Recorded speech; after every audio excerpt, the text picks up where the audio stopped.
Hello. इस एक सवाल है जिसको समझते हैं हम लोग लगाना। एक वैद्युत टेक्नीशियन को 1 किलोवोल्ट विभवांतर के परिपथ में 2 माइक्रोफैराड संधारित्र धारिता की आवश्यकता पड़ती है।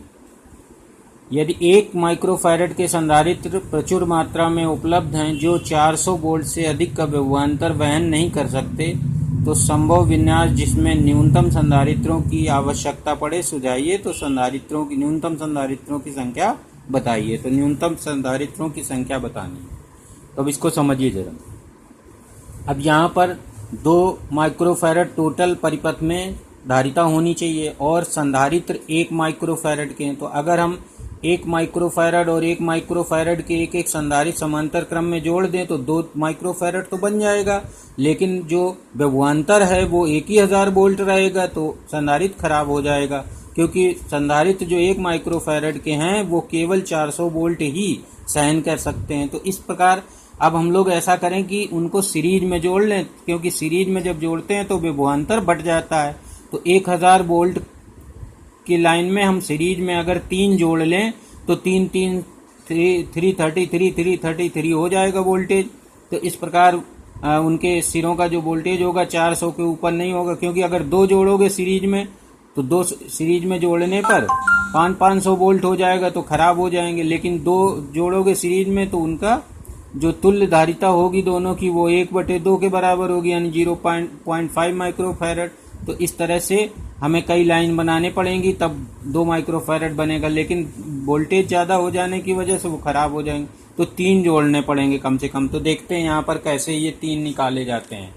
तो यहाँ मान लेते हैं कि एक शाखा में x संधारित्र हैं, 1 माइक्रोफैराड के x संधारित्र हैं और इस प्रकार की कुल m शाखाएं बनाई गई हैं, यानी इस तरह की शाखाओं को m शाखाओं को समांतर क्रम में जोड़ा गया है ताकि तुल्य धारिता 2 माइक्रोफैराड हो जाए, जो कि आवश्यकता है। तो अब इसको कैसे निकालते हैं। तो अब यहाँ पर x अगर संधारित्र हैं तो हर एक का वोल्टेज का गुणन, मान लीजिए इसका वोल्टेज ये x संधारित्र हैं तो x संधारित्र और इनके इसका 400 वोल्टेज, दूसरे का 400, तीसरे का 400, तो कुल मिला के x × 12 इस तरह से लिखा जाता है। जितने एक शाखा में संधारित्र जोड़े जाते हैं तो x × 400 लिखा जाएगा, is equal or greater than, इसका मान जो है वो 1000 से अधिक होना चाहिए, क्योंकि टोटल 1000 है तो 1000 में बंटवारा, तो इससे x बराबर निकाल लेते हैं। तो x बराबर 1000/400 यानी 2.5, यानी यहाँ पर 2.5 संधारित्र जुड़े होने चाहिए, तो 1000 का बंटवारा हो जाएगा और वोल्टेज भी 400 के ऊपर। लेकिन 2.5 संधारित्र तो संभव नहीं है, 3 हो सकते हैं, तो 3 संधारित्र जोड़ देंगे, क्योंकि 2 जोड़ेंगे तो 500 वोल्ट हो जाएगा, खराब हो जाएंगे। तो यहाँ पर एक शाखा में यहाँ पर हम लोग 3 संधारित्र जोड़ेंगे, तो आगे लिख दिया गया है 2.5 संधारित्र में 3 संधारित्र, तो एक शाखा बन जाएगी 3 संधारित्र की। अब इस तरह की मान लेते हैं m शाखाएं,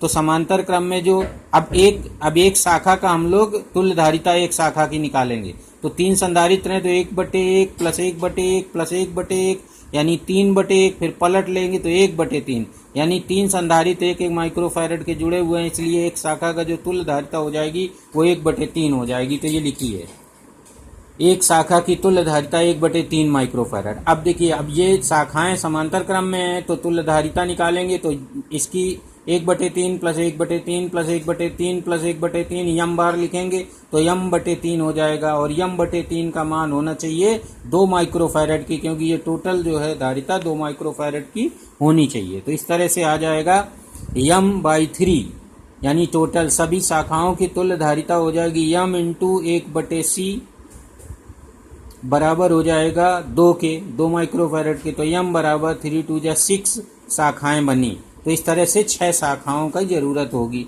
तो अब टोटल संधारित्र कितने, एक शाखा में 3 संधारित्र लगे हैं और कुल 6 शाखाएं चाहिए, तो कुल संधारित्र हो गए 3 3 6 मिला के 6 3 18, तो टोटल 18 संधारित्रों की आवश्यकता पड़ेगी। तो इस तरह से कुल संधारित्र ऐसे, तो इस तरह निकाल लिया जाता है। आप समझ लीजिए, शार्ट में जो एक संधारित्र जितने वोल्टेज का वहन करता है उसमें x का मल्टीप्लाई कर देते हैं और इक्वल टू ग्रेटर देन कर देते हैं जो स्रोत का वोल्टेज दिया रहता है, मेन वोल्टेज तो 1000 के, उससे x बराबर निकाल लेते हैं पूर्णांक में। तो यहाँ 2.5 आया है तो इसको एक आगे बढ़ाएंगे, 3 कर लेंगे।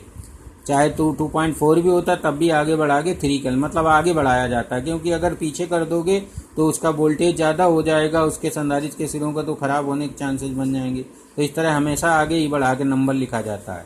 तो यहाँ अगर हम 400 का भाग दे 2.5 आए तो यहाँ 3 लिखेंगे, अगर 300 का भाग देते यहाँ पर तो 3 पॉइंट समथिंग आता तो यहाँ 4 लिखते, और फिर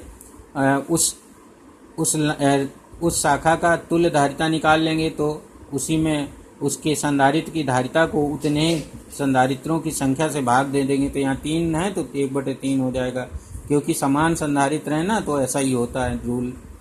अब इसके बाद जो है सारी शाखाओं की जो धारिता निकालनी होती है तो इसमें शाखाओं की संख्या का गुणा कर लेते हैं। नियम × 1/3 = 2, m = 6 शाखाएँ, तो इस तरह की 6 शाखाएँ बनेंगी। अब 6 शाखाएँ बनेगी तो हर एक में 3 संधारित्र लगे हैं, तो टोटल संधारित्रों की संख्या 18 हो जाएगी।